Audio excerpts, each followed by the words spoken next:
Queue న్యూస్లో పనిచేయటకు senior video editors కావాలను సంప్రదించవలసిన నెంబర్లు 8688926084. నిన్న అసెంబ్లీలో నిన్న మండల్లో ఒక చర్చ జరిగింది. అది చర్చ మార్నింగ్ న్యూస్ చూస్తున్నటువంటి మిత్రులారా ఈ లైక్ బటన్ని ఖచ్చితంగా క్లిక్ చేయాల్సిందిగా మీ అందరు రిక్వెస్ట్ చేస్తా ఉన్నా. దానికోసం కొంత సమయాన్ని కేటాయించండి. కోతుల మీద నిన్న చర్చ. తెలంగాణ రాష్ట్రంలో కోతులు ఊర్ల పొంటి పెద్ద దండు కట్టి మొత్తం ఆగమాగం చేస్తూ ఉన్నాయి. దీని మీదనే నిన్న చర్చ జరిగింది. ఆ చర్చలో భాగంగా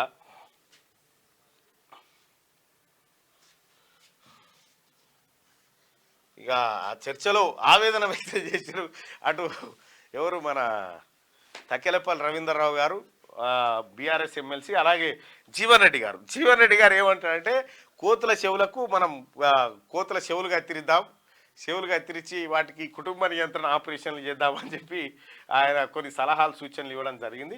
సో మొత్తానికైతే ఈ కోతుల మీద చర్చ జరిగిన సందర్భంలో ఇంకా నేను ఆ టాపిక్లో ఉండి నేను చేరుకోలేకపోయినా, కాకపోతే ఈ కోతులు కుక్కల మీద జరిగినటువంటి చర్చ నిజంగా కోతులకు నోరుంటే కనుక ఇవాళ దర్రాకు దిగు మా చెవులు కత్తిరిస్తా అంటాడా, జీవన్ రెడ్డి గారు మా చెవులు ఎట్లా కత్తిరిస్తా అంటాడు అంటే మా కోటు హక్కు లేదనేనా ఇటువంటి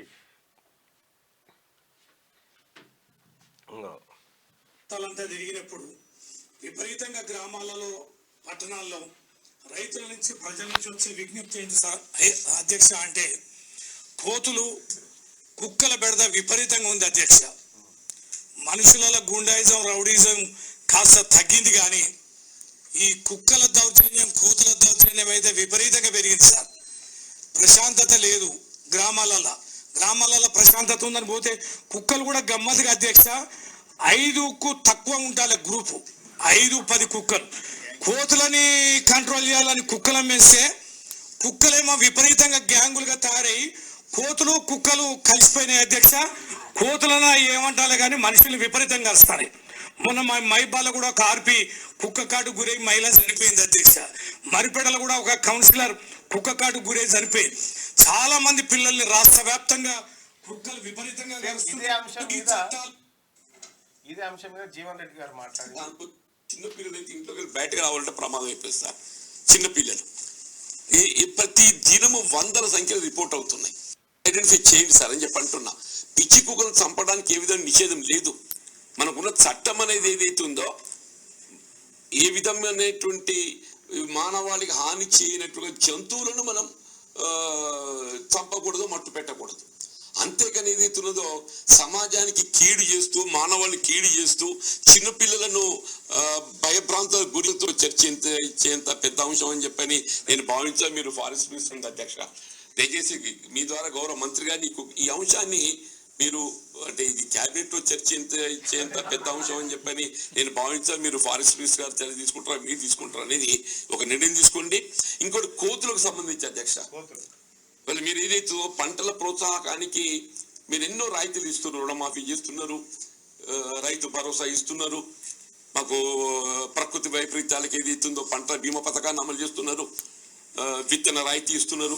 ఇన్ని కల్పించి కూడా రైతు పంట చేతికి వచ్చే సమయానికి ఏదైతుందో ఈ కోతుల బెడదతో 90% ఆఫ్ క్రాప్, స్పెషల్లీ ఏదైతుందో డ్రై క్రాప్ అనేది ఏదైతుందో మొత్తం పోతుంది సార్. చివరిగా ఏమైపోయినాయి, డ్రై క్రాప్ పోయి ఈ పండ్లు పొలాలు అయితే మన చేతికి వచ్చేది లేదు సార్, కాయగూర మన చేతికి వచ్చేది లేదు. వరి పొలాలు అనేది కూడా పడ్డాయి సార్. వరి పొలాలు అనేది పడి ఏంటంటే అది కోతి చేస్తున్నట్టు ఏదైతుందో మొత్తం చీల్చేస్తుంటాయి. కోతులను చంపుదామంటేనేమో అది ఆంజనేయ స్వామి. కుక్కలను చంపడానికి ఏదైతుందో కొంత మనం ఒక నిర్ణయం తీసుకుంటే ప్రభుత్వం కుక్కలను చంపచ్చు, మరి పిచ్చి కుక్కలు కాబట్టి. కోతులకు వచ్చేవరకల్లా అది ఆంజనేయ స్వామి ప్రతిరూపం అని చెప్పి చంపడానికి మరి మనం నిర్ణయం తీసుకోలేదు సార్. మా దగ్గర ఒక గ్రామంలో కోతులు పట్టే ఒక్కొక్క కోతికి 400 రూపాయలు పెట్టి పట్టిస్తున్నాం సార్. ఒక కోతి పట్టడానికి 400 రూపాయలు ఖర్చు వస్తుంది. ఈ పట్టి ఎక్కడ పట్టుకపోవాలి, ఇక్కడికి వెళ్ళి మనం అవి మళ్ళీ అక్కడ మన స్ప్రెడ్ అవుతాయి. కాబట్టి పోయి వేస్తే బాగానే ఉండు, వాడు ఈ ఊరికి వెళ్ళి 20 కిలోమీటర్ ఇంకో ఊరు ఎక్కడేసినా అదే సార్ మీ ద్వారా ఇప్పుడు అవి ఎక్కడేసినా కానీ వాటి వాటి వాటి సంఖ్య పెరుగుతుందో తగ్గడం లేదు. నేనేమంటున్నా సార్ అంటే దీన్ని పునరుత్పత్తి ఆపడమే ఏకైక మార్గం. పునరుత్పత్తి స్టెరిలైజేషన్ నేను గతంలో కూడా ప్రభుత్వాలు సూచన చేశాను. ఈ స్టెరిలైజేషన్ కేంద్రాలు ఏదైతుందో మీరు నిర్మల్ ఒకటి పెట్టామని చెప్పారు. ఇది ఒక్క కేంద్రంతో నీళ్ళు పొందాలి చేసేది సరిపెట్టేది కాదు. నా దృష్టిలో కూడా మీరు ఫస్ట్ ఫేజ్ లో జిల్లా కూడా పెట్టండి. నాకు తెలిసి సార్ హిమాచల్ ప్రదేశ్ లో అయితే ఒక సపరేట్ మంత్రిత్వ శాఖ ఉన్నది. కోతుల నివారణ కొరకు ఏదైతుందో సపరేట్ మంత్రిత్వ శాఖ ఉన్నది.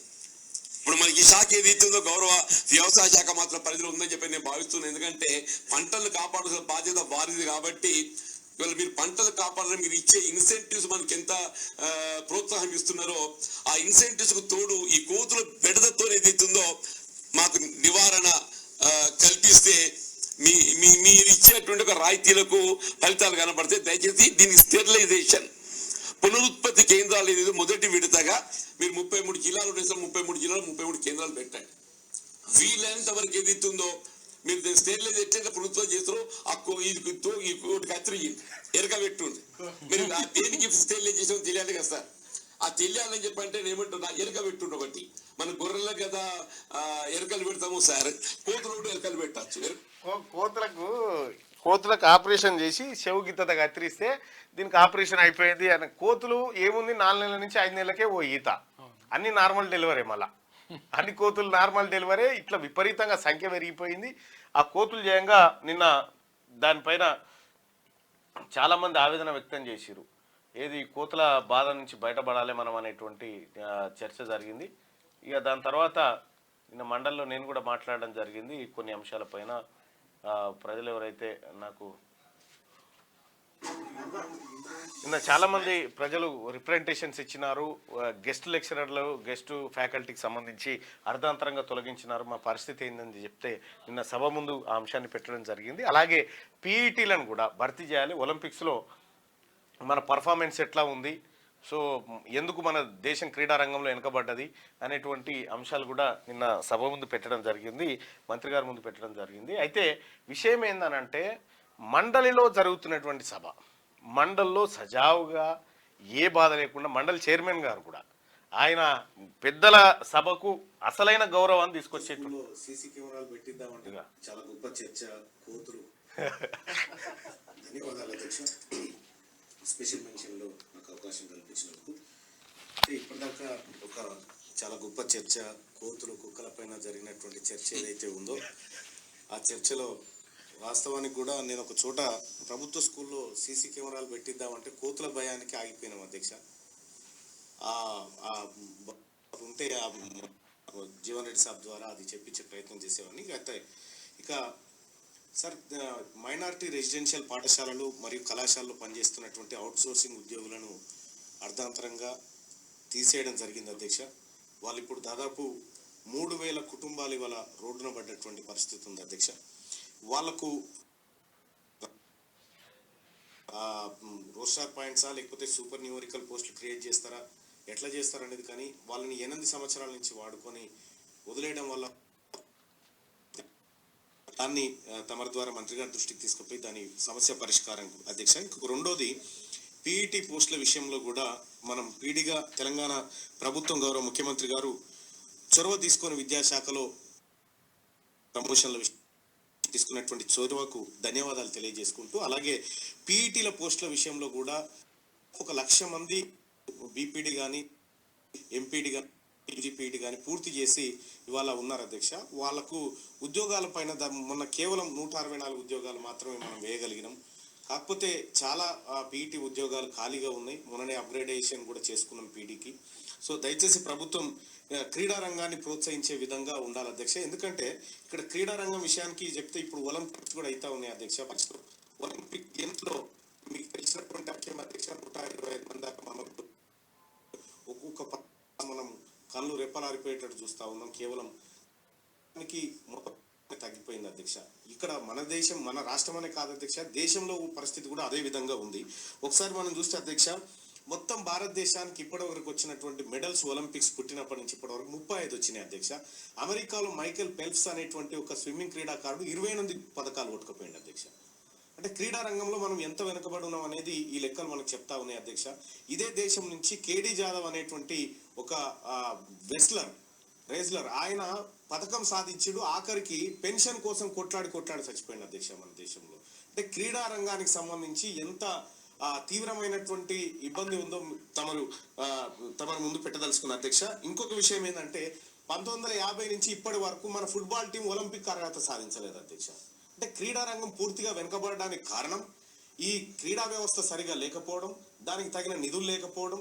సో గ్రామీణ స్థాయి నుంచి క్రీడా వాతావరణాన్ని నిన్న జరిగినటువంటి చర్చలో నేను సభ ముందు పెట్టినటువంటి అంశాలు ప్రజలారా ఇవి. ఇక ఆ యూపీఏ మరి జీవన్ రెడ్డి సాబ్ కోతుల గీతలకు కనుక నోరుంటే ఇలా సభలో మా పైన జరిగినటువంటి దాడికి మేము నిరసన వ్యక్తం చేస్తున్నామని చెప్పి కోతులు ఇలా తమ హక్కుల కోసం పోరాటేది, వాటికి నోరు లేదు కాబట్టి వాస్తవానికి కోతిని ముట్టుకుంటే ఆంజనేయ స్వామి, కుక్కనేమో లక్ష్మీనరసింహస్వామి, ఎలుకనేమో వినాయకుడు, ఏది ముట్టుకున్నా పంచాయతీ ఉంది ఇప్పుడు.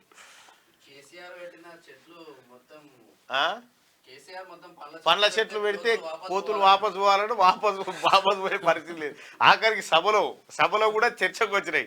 మా చైర్మన్ సాబ్ గారికి, మా మండల్ చైర్మన్ గారికి పాపం ఇంకా ఆయన కోతుల బాధ, మండల్లో కోతులు వచ్చినుంటే తెలిసేది ఆ బాధ.